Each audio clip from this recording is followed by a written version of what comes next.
ज्योतिष में षड्वर्ग के अलावा विंशोपक बल की भी गणना होती है, जिससे ग्रहों के बल को देखा जाता है। आज हम विंशोपक बल के विषय में चर्चा करेंगे।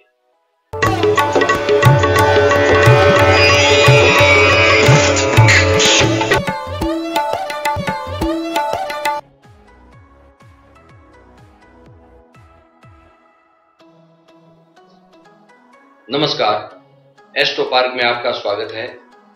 आपके समक्ष उपस्थित हूं स्वामी आत्मविश्वास महेश चंद्र पुरोहित।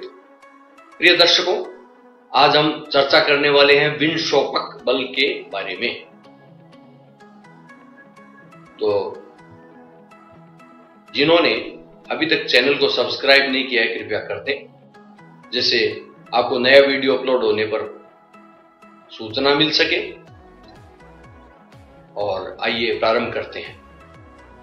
प्रिय दर्शकों, विंशोपक बल दो प्रकार से उसकी गणना की जाती है।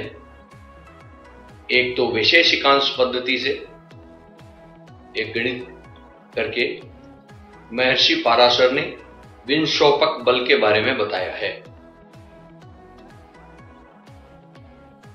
जन्म कुंडली, बेसिक कुंडली को अलग अलग वर्गों में विभाजित किया गया है और उन वर्गों के आधार पर विंशोपक बलों की गणना की गई है। तो उसके अंदर कुंडली को विभाजन करते हैं तो प्राय 4 वर्गों के आधार पर हम देखते हैं। पहला षड्वर्ग, दूसरा सप्तवर्ग, तीसरा दशवर्ग और चौथा षोडश वर्ग। तो पहले हम षड्वर्ग विभाग पर चर्चा कर लेते हैं। षड्वर्ग के अंदर 6 वर्ग कुंडलियां होती है, जिनके विषय में अभी मैंने बताया। तो उसमें से हम चर्चा करते हैं D1 पर। D1 अर्थात जन्म लग्न की कुंडली, मूल कुंडली। वो पूरे उसके 30 अंश होते हैं राशि में, और उससे सभी सामान्य विषयों को देखा जा सकता है और देखा ही जाता है। दूसरा वर्ग है होरा। राशि के 2 भाग किए गए हैं 15-15 डिग्री का, और उससे धन की स्थिति देखते हैं। तीसरा वर्ग देशकांड है। राशि के 3 भाग किए गए हैं 1/3 यानी 10-10 डिग्री के, और भाई बहन और उनसे प्राप्त होने वाले सुख आदि के बारे में विचार किया जाता है। और उसके बाद में चौथा है नवांश। नवांश D9 1/9 भाग होता है राशि का। 3 डिग्री 20 मिनट का 1 भाग होता है। उसे पति पत्नी, वैवाहिक सुख, धार्मिकता आदि के बारे में देखा जाता है। और 5वां जो होता है द्वादशांश होता है D12। D12 आधा 1/12 भाग होता है। D12 12वां हिस्सा। तो राशि का 2 डिग्री 30 मिनट का 1 हिस्सा होता है। माता पिता के विषय में देखते हैं। और छठा जो है भाग, वो है त्रिशांश D30 1/30वां भाग, 1 डिग्री का 1 भाग। और उससे हम प्रसन्नता, दुर्भाग्य, बुराई, दुख आदि विषयों को देखते हैं। तो ये हुआ षड्वर्ग। षड्वर्ग में इस प्रकार से ये 6 भाग हो गए, 6 वर्ग कुंडलियां हो गई। और हम विचार कर लेते हैं सप्तवर्ग पर। सप्तवर्ग में 7 होते हैं षड्वर्ग की सारी कुंडलियां, और उसके अंदर ये राशि होरा देशकांड सप्तमांश, इसमें सप्तमांश जुड़ जाता है। उसमें राशि होरा देशकांड, और उसके बाद में इसमें सप्तमांश जुड़ जाता है। नवमांश इसमें होता ही है, द्वादशांश होता ही है, त्रिशांश होता ही है। सप्तमांश कुंडली जुड़ गई तो ये सप्तवर्ग विभाग हो गया। तो सप्तमांश जो है वो उससे संतान आदि के बारे में, वंश वृद्धि आदि के बारे में हम देखते हैं। उसके बाद में विचार कर लेते हैं हम दशवर्ग विभाग में। दशवर्ग के अंदर सप्तमांश कुंडली के अंदर जो वर्ग कुंडलियां और जुड़ती है उनके विषय में बता देता हूं। इसमें दशमांश जुड़ती है, दशमांश D10। जिस प्रकार से सप्तमांश कुंडली जुड़ी थी D7, तो 7वां हिस्सा होता था राशि का। सप्तमांश जो हमने सप्तवर्ग विभाग में जोड़ा था, वो 7वां हिस्सा तो 4 डिग्री 17 कला 8.57 विकला, ये हिस्सा था। तो अब 10 वर्ग विभाग की हम बात कर रहे थे कि उसके अंदर जुड़ा दशमांश D10, D10 1/10वां हिस्सा, 1/10 भाग, यानी 3 डिग्री का एक भाग, 3 डिग्री का। इससे हम व्यवसाय, प्रसिद्धि, शक्ति, पद आदि के विषय में विचार करते हैं। द्वादशांश तो पहले से है ही है, वो सारी तो सप्तमांश कुंडलियों का के वर्ग तो उसमें रहेंगे ही रहेंगे। षोडशांश इसमें जुड़ता है। षोडशांश 1/16 भाग, प्रत्येक भाग 1 डिग्री 52 मिनट और 30 सेकंड का होता है। और वाहन सुख के लिए हम षोडशांश कुंडली को देखते हैं। और उसके बाद में त्रिशांश उसमें होता ही है। इसमें जो और जुड़ता है वो जुड़ता है षष्ट्यांश। तो इस प्रकार से 10 वर्ग हो जाते हैं। षष्ट्यांश अर्थात D60 चार्ट 1/60, 1/60। तो ये इसमें प्रत्येक हिस्सा जो है, ये 60 हिस्से होते हैं, प्रत्येक हिस्सा जो है वो आधी डिग्री का होता है, यानी 30 कला का। और इस चार्ट से सामान्य लक्षण, संकेत आदि का गहराई से विचार होता है। तो इस प्रकार से 10 वर्ग कुंडली हो गई, 10 वर्ग चक्र हो गया, जिसमें ये 10 प्रकार की वर्ग कुंडलियां होती हैं। और इसमें एक 16 वर्ग विभाग हो रहे हैं, 16 वर्ग कुंडलियां होती है। तो पहली इसमें राशि, फिर होरा, फिर देशकांड, और फिर इसमें जुड़ती है चतुर्थांश।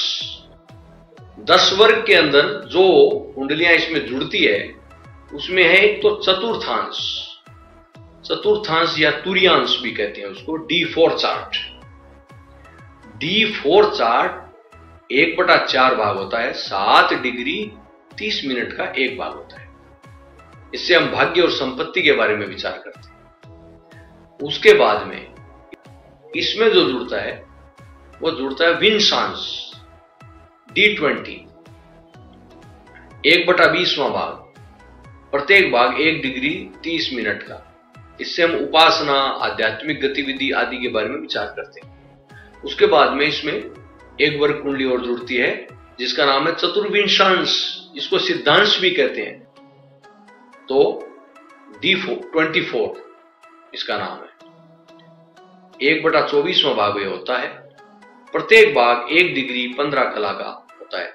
शैक्षणिक उपलब्धि इससे ज्ञात करते हैं। और बाद में सप्तविंशांश या नक्षत्रांश भी कहते हैं उसको, D27, ये इसमें और होता है। तो D27 सप्तविंशांश या नक्षत्रांश 1/27वां भाग होता है, प्रत्येक भाग 1 डिग्री 6 कला 40 विकला का होता है। इससे हम भौतिक सुख सुविधाएं देखते हैं। और फिर उसमें जुड़ता है खवेदांश, D40 1/40वां भाग, प्रत्येक भाग 0 डिग्री 45 कला का। और प्रत्येक शुभ और अशुभ प्रभाव को इस कुंडली में देखते हैं। इसके बाद में अक्षवेदांश, इसके बाद में जुड़ता है अक्षवेदांश, D45 चार्ट, प्रत्येक भाग 1/45वां हिस्सा, 0 डिग्री 40 मिनट का एक भाग होता है। इससे हम चरित्र और आचरण के विषय में विचार करते हैं। और षष्ट्यांश उसमें होता ही है, 10 वर्ग कुंडली में षष्ट्यांश होता ही है वो। तो इस 16 वर्ग विभाग के अंदर जो जो कुंडलियां टोटल है वो मैं बोल देता हूं। D1, D2, D3, D4, D7, D9, D10, D12, D16, D20, D24, D27, D30, D40, D45, D60, इस प्रकार से 16 कुंडलियां होती हैं। क्या होता है कि कुंडलियों में पंचधामेत्री चक्र बनता है। पंचधामेत्री चक्र के अनुसार अति मित्र, मित्र, सम, शत्रु, अति शत्रु, ग्रहों की मित्र आदि संज्ञा देख करके कला आदि बल निर्धारित करते हैं। जो ग्रह अति मित्र राशि में है, जो ग्रह अति मित्र राशि में है वो उसका बल 22 कला 30 विकला होता है। जो मित्र राशि में होता है उसका बल 15 कला होता है। सम राशि में होने वाले ग्रह का बल 7 कला 30 विकला होता है। और शत्रु राशि में होने वाले ग्रह का बल 3 कला 45 विकला होता है। अति शत्रु में होने वाले ग्रह का बल और 1 कला 52 विकला और 30 विकला होता है। ग्रह स्वराशि में होता है तो उसका बल 30 कला होगा। कोई ग्रह यदि स्वराशि में है तो उसका बल 30 कला होगा। अब एक पद्धति है, हम दो पद्धतियों पर विचार करेंगे। एक पद्धति है बल की वैशेषिकांश पद्धति। तो इसको कैसे निकालते हैं? स्वराशिस्थ या उच्च राशिस्थ या अति मित्र के अनुसार ग्रहों को देखना पड़ता है। इसमें अलग अलग सप्तवर्ग, 10 वर्ग, 16 वर्ग, षड्वर्ग, इनमें तो कोई ग्रह इन किसी भी वर्ग में, हम जिस वर्ग का भी विचार कर रहे हैं उस वर्ग में यदि 2 बार स्वराशि, उच्च राशि या अतिमित्र राशि में 2 बार आया हो, जैसे षड्वर्ग में विचार करते हैं तो 6 प्रकार की वर्ग कुंडलियों में 2 बार यदि आया हो, चाहे स्वराशि में आए, उच्च में आए, अतिमित्र में आए, मिलाकर के 2 बार यदि आया हो, उस ग्रह की षड्वर्ग चक्र में किंशुक नाम की संज्ञा होती है। और षड्वर्ग चक्र में यदि 3 बार कोई ग्रह इनमें स्वराशि, मित्र आदि उच्च राशि इनमें आया हो, स्वराशि में, उच्च राशि में, अतिमित्र राशि में यदि 3 बार आया हो कोई ग्रह षड्वर्ग चक्र में, तो व्यंजन नाम की संज्ञा होती है उस ग्रह की। और 4 बार आया हो तो चामर, 5 बार आया हो तो छत्र नाम की संज्ञा, और 6 बार आया हो तो कुंडल नाम की संज्ञा होती है। जितना ये है उतना ही बलवान होता जाएगा आगे से आगे। यदि वो 6 बार स्वराशि, उच्च राशि, अतिमित्र आदि राशियों में आया है षड्वर्ग में, तो उसकी कुंडल संज्ञा होगी और ऐसा ग्रह फल देने में सक्षम होगा, बलवान माना जाएगा। सप्तवर्ग का विचार करें तो यही किंशुक आदि होगा, और 7वां वर्ग इसमें मुकुट संज्ञा जुड़ जाएगी, 7वीं संज्ञा। और 10 वर्ग में विचार करें तो किन्हीं 2 में यदि इस प्रकार से ग्रह आया हो तो वो ग्रह पारिजात संज्ञा उसकी होती है, पारिजातांश में होता है। और 3 में आया तो उत्तमांश में होता है, 4 में आया तो गोपुरांश में होता है, 5 में सिंहासनांश में, फिर 6 में पर्वतांश में, 7 में हो तो देवलोकांश में, 8 बार ऐसे आया हो तो ब्रह्मलोकांश में, 9 बार आया हो तो शकवाहनांश में, और 10 बार ऐसा आया हो तो श्रीधामांश में होता है। इस प्रकार से संज्ञा होती है। षोडश वर्ग की में विचार कर लेते हैं। षोडश वर्ग के चक्र में विचार करें यदि, तो उस वर्ग के अनुसार यदि 2 बार ऐसे ग्रह आया हो स्वराशि आदि में उस चक्र के अंदर, तो भेदक नाम की संज्ञा, 3 बार आया हो तो कुसुम, फिर नागपुष्प, कंदुक, केरल, कल्पवृक्ष, चंदनवन, पूर्णचंद्र, उच्चैश्रवा, धन्वंतरी, सूर्यकांत, विद्रुम, चक्र सिंहासन, गोलोकांश और श्रीवल्लभांश में होता है वो ग्रह। इस प्रकार से षोडश वर्ग में हो गया।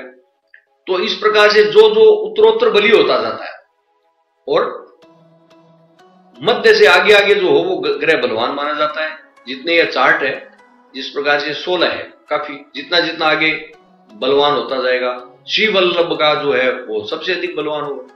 इस तरह से आप बलों को निकालेंगे, एक तरीका है ये, और उसका फलादेश भी होता है उसी प्रकार से। तो अपनी महादशा, अंतरदशा आदि में ग्रह फल देता है जो ग्रह बलवान होता है।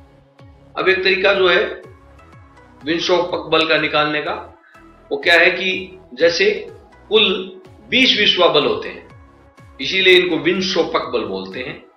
तो 20 विश्वा हम षड्वर्ग से पहले विचार करें तो राशि चार्ट D1 में हम देखें तो यदि षड्वर्ग कुंडली के हम बल, षड्वर्ग चार्ट के अनुसार षड्वर्ग कुंडलियों के आधार पर हम यदि बल निकाल रहे हैं, तो D1 चार्ट जो है उसके अंदर उसको 6 विश्वा बल मिलता है। यदि कोई ग्रह D1 चार्ट के अंदर अच्छी स्थिति में हो,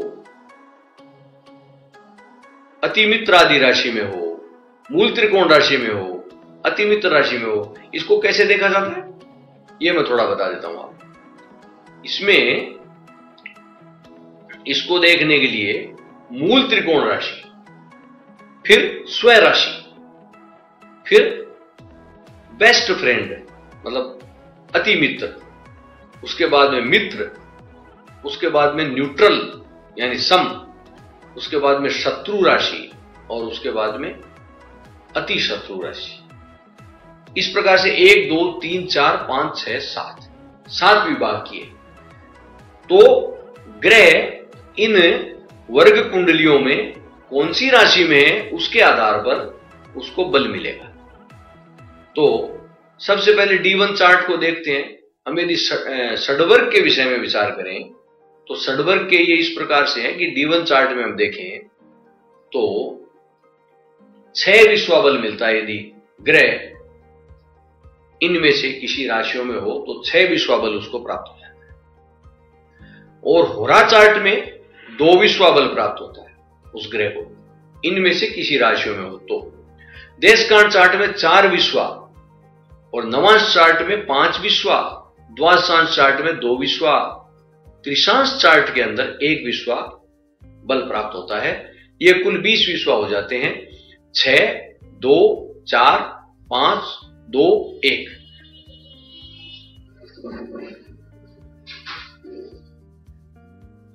बीस विश्वा बल प्राप्त होते हैं। जिन जिन ग्रहों के मिलते हैं उसी हिसाब से उस ग्रह का बल बढ़ता जाता है, कौन कौन से चार्ट में कितना कितना बल प्राप्त किया है। और क्या होता है कि 15 विश्वा से अधिक बल जिस ग्रह का हो गया वो तो ग्रह राजयोग देने वाला हो जाता है, बहुत पावरफुल और शुभ फल देने वाला हो जाता है, बली हो जाता है। और अब हम सप्तवर्ग के हिसाब से देख लेते हैं। सप्तवर्ग का रेशियो अलग है। जैसे राशि चार्ट के अंदर D1 में कोई ग्रह इस प्रकार से हो तो 5 विश्वा बल प्राप्त होता है। होरा चार्ट में 2 विश्वा, देशकांड चार्ट में 3 विश्वा बल प्राप्त होता है। सप्तमांश के अंदर 2.5 विश्वा बल प्राप्त होता है। नवांश चार्ट में 4.5 विश्वा बल प्राप्त होता है। द्वादशांश में 2 विश्वा, त्रिशांश में 1 विश्वा बल प्राप्त होता है। और उस हिसाब से बलों का टोटल कर लिया जाए अलग अलग ग्रहों का तो ग्रह कितना बलीय पता चल जाएगा सप्तवर्ग के अनुसार। 10 वर्ग के अनुसार विचार कर लेते हैं हम। D1 में 3 विश्वा बल होता है। होरा चार्ट में 1.5 विश्वा बल, देशकांड में 1.5 विश्वा बल, सप्तमांश में 1.5, नवमांश में 1.5, दशमांश में 1.5, द्वादशांश में 1.5, षोडशांश में 1.5, त्रिशांश में 1.5, षष्ठ्यांश में 5 विश्वा बल प्राप्त होता है। और षोडश वर्ग में हम विचार कर लेते हैं। षोडश वर्गानुसार ग्रहों को जो किस किस तरह से अलग अलग बल दिया गया है। D1 में 3.5 विश्वा, होरा में 1 विश्वा, देशकांड में 1, चतुर्थांश जिसको तुर्यांश भी कहते हैं उसमें आधा, सप्तमांश आधा, नवमांश 3 विश्वा, दशमांश आधा, द्वादशांश आधा, दशमांश आधा, द्वादशांश आधा, षोडशांश को 2 विश्वा, विंशांश को आधा विश्वा, चतुर्विंशांश या सिद्धांश को आधा विश्वा, सप्तविंशांश या नक्षत्रांश को आधा विश्वा, त्रिशांश को 1 विश्वा, खवेदांश को आधा विश्वा, अक्षवेदांश को आधा विश्वा, षष्ठ्यांश को 4 विश्वा बल प्राप्त होता है। इस प्रकार से बल निकाल लेंगे सबका। इनको हम यदि अलग तरीके से देखें तो बात एक ही है, अलग तरीके से देखें। महर्षि पाराशर ने इनकी वैल्यू को विभाजित किया है तो हम इसको अलग तरीके से देखते हैं। तो तरीका यह है, हम षड्वर्ग के हिसाब से देखते हैं। षड्वर्ग में बताया गया था कि किसी ग्रह को D1 के अंदर 6 विश्वा बल मिलता है, नवांश कुंडली में 5 विश्वा बल मिलता है। तो इसको 100% मानते हैं। 100%, 6 का 100% 6 हो गया। और नवांश के अंदर 5 विश्वा मिला। मान लीजिए नवांश में स्वराशि में ग्रह, मान लीजिए मूल त्रिकोण में ग्रह है D1 में, तो 6 विश्वा बल मिलेगा, मतलब 100% यानी 6। मान लीजिए नवांश कुंडली के अंदर ग्रह स्वराशि में है, मूल त्रिकोण में नहीं है, तो बल मिलेगा 90%। तो नवांश कुंडली की वैल्यू 5 बताई गई है, तो उसका 90% कीजिए तो 4.5 आएगा। तो 4.5 इस प्रकार से ये 6 हो गया और ये 4.5 हो गया। इस प्रकार से सभी वर्गों को निकाल लें, कुल 20 में से हो जाएगा, तो ग्रहों का कुल बल आ जाएगा। इस प्रकार से इनकी स्ट्रेंथ निकाली जाती है, उनका चार्ट बना लिया जाता है। यदि कुल संख्या 5 विश्वा से कम है तो ग्रह शुभ प्रभाव देने में सक्षम नहीं होगा। हम यहां शुभ और अशुभ की भी विचार कर लेते हैं। कारकत्व के आधार पर भी फर्क पड़ेगा इसमें। कोई ग्रह जी 6ठे घर का मालिक है, 8वें घर का मालिक है, तो उसके अनुसार प्रभाव देगा, उसका पावर बढ़ जाएगा, प्रभाव उस कारकत्व के आधार पर देगा। 5 से ऊपर है और 10 से कम है यदि कुल टोटल, तो कुछ अच्छा प्रभाव देगा। 10 से 15 तक अच्छे प्रभाव के संकेत है, काफी अच्छा रिजल्ट मिलेगा। और 15 से यदि ऊपर है तो बहुत ही अनुकूल प्रभाव, राजयोग आदि का फल प्रदान करेगा। इस प्रकार से बताया गया है। प्रिय दर्शकों, जन्म कुंडली को बिना देखे, जन्म कुंडली के महत्व को कम करके इन वर्ग कुंडलियों का कोई महत्व नहीं है। केवल वर्ग कुंडलियों के महत्व से, केवल वर्ग कुंडलियों के आधार पर कोई फलादेश नहीं होता। जन्म कुंडली में कोई ग्रह योग आदि बनता है, कौन सा ग्रह कहां बैठा हुआ है, उसके अनुसार यदि सूक्ष्म फलादेश आगे हमें देखना है तो इन वर्ग कुंडलियों का महत्व होता है। इसलिए जन्म कुंडली के महत्व को साथ रखते हुए उसको आधार मानकर इन वर्ग कुंडलियों का अध्ययन करें। तो इस प्रकार से ये विंशोपक बल निकाला जाता है। पहले आपने षडबल का वीडियो देखा था, अभी विंशोपक बल का है। तो बल निकालने आवश्यक है। आपको आशा करता हूं वीडियो अच्छा लगा होगा। यदि अच्छा लगा तो लाइक कर दें, शेयर करें, कमेंट भी कर दें, जिससे मैं आपसे जुड़ा रह सकूं। और चैनल को यदि सब्सक्राइब नहीं किया है जिन लोगों ने, कृपया कर दें, ताकि नेक्स्ट वीडियो का आपको तुरंत पता चल सके।